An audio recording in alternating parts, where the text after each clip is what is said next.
त्याच्यामध्ये सहभागी किती होतील, गायक कुठले असतील हा भाग नाही, परंतु ज्या मातेने आपल्या डोक्यावरती घायपाताचं ओझं वाहिलं आणि आयुष्यभर हे करत करत असताना संत बाबाला खऱ्या अर्थानं पुण्याचं काम, साथीचं काम केलं, एक संसाराची ही वेळ फुलवली आणि पुणे नाशिक हायवेवरती सुंदर असा बंगला, जसा एखाद्या शेतकऱ्याचा असावा, मारवाड्याचा असावा, असं सुंदर वळण महाराज या असणाऱ्या परिवाराला दिलं. या परिवारातील आमदार राजू भाऊ असतील, त्यांच्या मुली असतील, त्यांचे गाई असतील, हे सगळे माळकरी मंडळी आहेत. आणि म्हणून संतांचा असणारा हा महिमा या घराला लाभला, वसा लाभला. पुन्हा एकदा या संत बाबांचं या कार्यक्रमाच्या निमित्तानं स्मरण होते. मंडळी, आपण अधिकचा वेळ न घालवता सकाळच्या सत्रामध्ये प्रवचन सेवा आपण ऐकलेत. यानंतर आता इथं आपण भजन स्पर्धा ऐकणार आहात. तत्पूर्वी तिकडे जेवणाचा कार्यक्रम चालेल, म्हणजे खाण्याचा, भजनाचा आणि ऐकण्याचा असा त्रिवेणी संगम. आज आपण दिवसभर असणाऱ्या मातेला भावपूर्ण आदरांजली व्यक्त करण्याच्या निमित्ताने या ठिकाणी आलात. विशेष 2 मिनिटं बोलण्याचा योग असा आहे की आज ज्या कार्यक्रमात करण्याच्या निमित्ताने किंवा उद्घाटन करण्याच्या निमित्ताने जे पाहुणे लाभलेत, मंडळी, संपूर्ण भारतामध्ये पहिलं जर राष्ट्रपती पारितोषिक जर भेटलं असेल तर तुम्हा आम्हा सर्वांना माहिती व्हावं.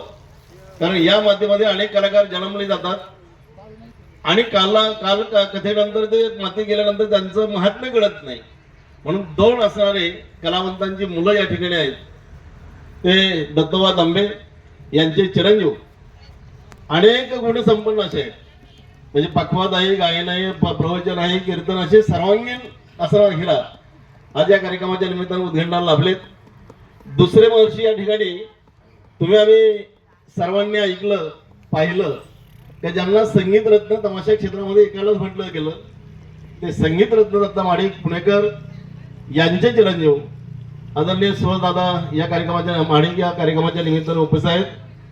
आणि दत्ता माडिक यांच्या फळामध्ये शेवटचा श्वास घेईपर्यंत ज्यांनी आपल्या हलगे अगदी बस्ती गावची असणारी दिल्लीच्या तख्तापर्यंत गाजवली आणि शेवटचा श्वास आमच्या माडिक अण्णांच्या रंगमंचावरती घालवला, ते हलगी सम्राट किरबा पाटील यांचे चिरंजीव हलगी सम्राट एकनाथ अल्लाट, असा सगळा कलावंतांचा असणारा संच.